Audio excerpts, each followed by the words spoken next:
صل على رسوله الكريم أما بعد قال الله تعالى أعوذ بالله من الشيطان الرجيم بسم الله الرحمن الرحيم قالوا يا ويلنا من بعثنا من مرقدنا هذا ما وعد الرحمن وصدق المرسلون۔ محترم حاضرین کرام، میں نے ابھی آپ حضرات کے سامنے قرآن مجید کی ایک چھوٹی سی آیت کریمہ کی تلاوت کی ہے۔ دعا کریں کہ اللہ تعالیٰ مجھے اس آیت کریمہ کی روشنی میں صحیح اور سچی باتیں کہنے اور ہم سب کو اس پر عمل کرنے کی توفیق عطا فرمائیں۔ حضرات، اللہ تبارک و تعالیٰ اس آیت کریمہ میں ایک اہم خبر کو بیان کرتے ہیں کہ اگر اس خبر پر انسان کا یقین اور اعتقاد کامل ہو جائے تو اس کی زندگی سنور جائے گی۔ وہ ایسی خبر ہے کہ اگر اس پر انسان یقین کرے تو نہ وہ جھوٹ بول سکتا ہے، نہ وہ زنا کر سکتا ہے، نہ وہ چوری کر سکتا ہے۔ لیکن اگر کسی انسان کا اس خبر پر اعتقاد کامل نہیں تو وہ اس دنیا کا ہٹلر بن جائے گا جس نے ہزاروں یہودیوں کو قتل کر کے ان کے لاشوں پر دسترخوان بجا کر کھانا کھایا تھا۔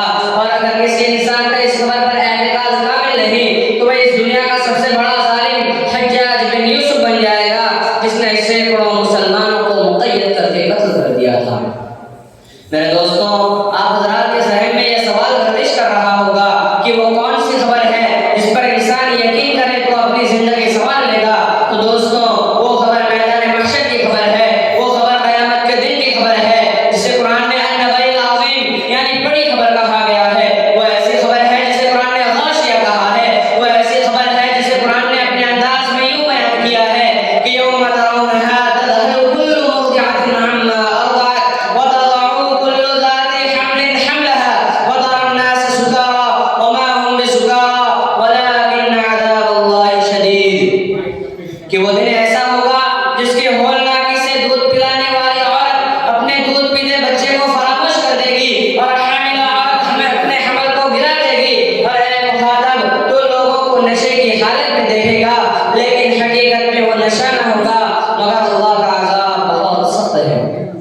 برادران اسلام، جب میدان محشر قائم ہوگا تو تمام لوگ اپنی اپنی قبروں سے اٹھ کر ننگے پاؤں اور ننگے بدن میدان محشر کی طرف دوڑ رہے ہوں گے۔ خوف و دہشت کا یہ عالم ہوگا کہ ہر شخص نفسی نفسی پکارے گا، کوئی کسی کا پرسان حال نہ ہوگا۔ خود قرآن کہتا ہے کہ یوم یفر المرء من اخیہ وامہ وابیہ وصاحبتہ وبنیہ، کہ اس دن باپ بیٹے سے بھاگے گا، بھائی بھائی سے جدا ہوگا، شوہر بیوی سے الگ تھلگ رہے گا۔ میرے دوستوں، میدان محشر کی حقیقت کا اندازہ مالک بن دینار رحمہ اللہ کے اس واقعہ سے بخوبی لگایا جا سکتا ہے جسے خود مالک بن دینار رحمہ اللہ بیان کرتے ہیں کہ میں شراب کا بہت شوقین تھا، ہر وقت شراب میں منہمک رہتا تھا۔ میں نے ایک باندھی خریدی جو بہت خوبصورت تھی، اس سے میری ایک لڑکی پیدا ہوئی، مجھے اس لڑکی سے بہت محبت تھی۔ جب وہ 2 سال کی ہو گئی تو اس کا انتقال ہو گیا۔ اس بچے کے انتقال کی وجہ سے مجھے بہت بڑا صدمہ پہنچا۔ ایک دن کا واقعہ ہے کہ میں شراب کی بستی میں تھا اور اسی حال میں سو گیا۔ میں نے خواب میں دیکھا کہ میدان محشر قائم ہے۔ میرے دوستوں، یہی وہ میدان محشر ہے جس میں انسان کے راز کھل جائیں گے۔ یہی وہ میدان محشر ہے جس میں انسانوں کے اعضاء انسانوں کے برخلاف گواہی دیں گے۔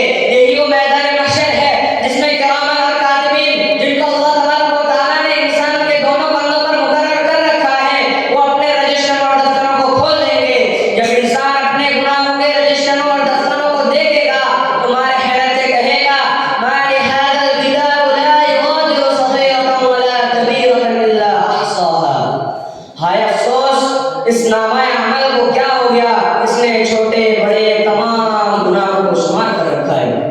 میرے دوستوں، میں عرض کر رہا تھا کہ مالک بن دینار رحمہ اللہ نے خواب میں دیکھا کہ میدان محشر قائم ہو گیا ہے اور تمام لوگ اپنی اپنی قبروں سے نکل رہے ہیں اور میں بھی اپنی قبر سے نکل کر میدان محشر کی طرف جا رہا ہوں۔ میں اچانک کیا دیکھتا ہوں کہ میرے پیچھے ایک بڑا اژدہا اپنے منہ کو کھولے ہوئے دوڑا چلا آ رہا ہے۔ میں اس کی ڈر کی وجہ سے گھبرا کر بھاگ رہا ہوں اور وہ میرے پیچھے پیچھے بھاگا چلا آ رہا ہے۔ لیکن میں نے راستے میں ایک بوڑھے شخص کو دیکھا تو میں نے ان سے کہا کہ خدا کے واسطے میری مدد کیجیے اور اس عذاب سے مجھے بچا لیجیے۔ تو وہ رونے لگا اور کہنے لگا میں بہت ضعیف ہوں، میں تمہیں اس سے بچا نہیں سکتا۔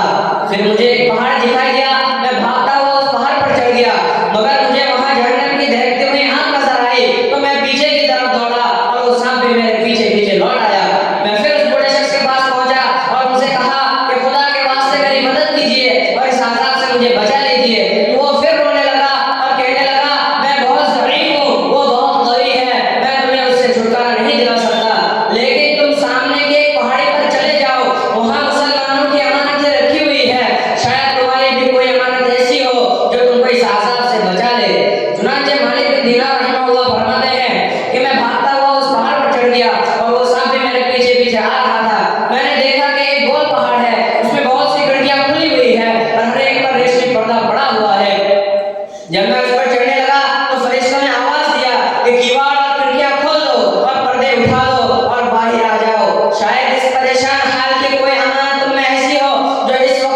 اس عذاب سے بچا لے۔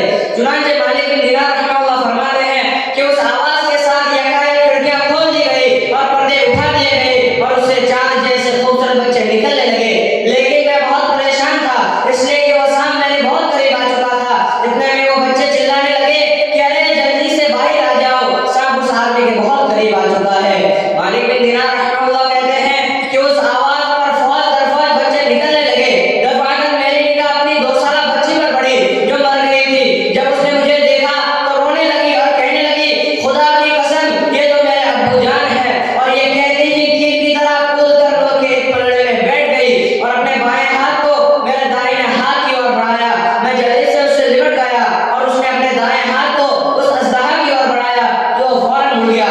پھر اس بچے نے مجھے بٹھایا اور خود میرے گود میں بیٹھ گئی اور اپنے دائیں ہاتھ کو میرے داڑھیوں میں پھرانے لگی اور کہنے لگی الم یأن للذین آمنوا ان تخشع قلوبهم لذکر اللہ۔ مالک بن دینار رحمہ اللہ کہتے ہیں کہ جب میں نے اپنی بچی کے زبان سے یہ بات سنی تو میں رونے لگا اور میں نے کہا کہ اے بیٹی کیا تم قرآن جانتی ہو؟ تو وہ کہنے لگی جی ہاں میں آپ سے زیادہ قرآن جانتی ہوں۔ پھر میں نے پوچھا کہ یہ اژدہا کیا مصیبت تھا جو میرے پیچھے لگ گیا تھا؟ تو کہنے لگی یہ آپ کے برے اعمال تھے جو آپ نے اپنے گناہوں کی وجہ سے اس اژدہا کو اتنا قوی کر دیا کہ وہ آج آپ کو جہنم کی طرف کھینچ کر لے جانے کے فکر میں تھا۔ پھر میں نے پوچھا کہ وہ بوڑھا شخص کون تھا؟ تو کہنے لگی وہ آپ کے اچھے اعمال تھے جن کو آپ نے اتنا کمزور کر دیا کہ وہ آج آپ کو اس اژدہا سے بچا نہیں سکے۔ محترم حضرات اور سامعین کرام، دعا کریں کہ اللہ تعالیٰ ہمیں گناہ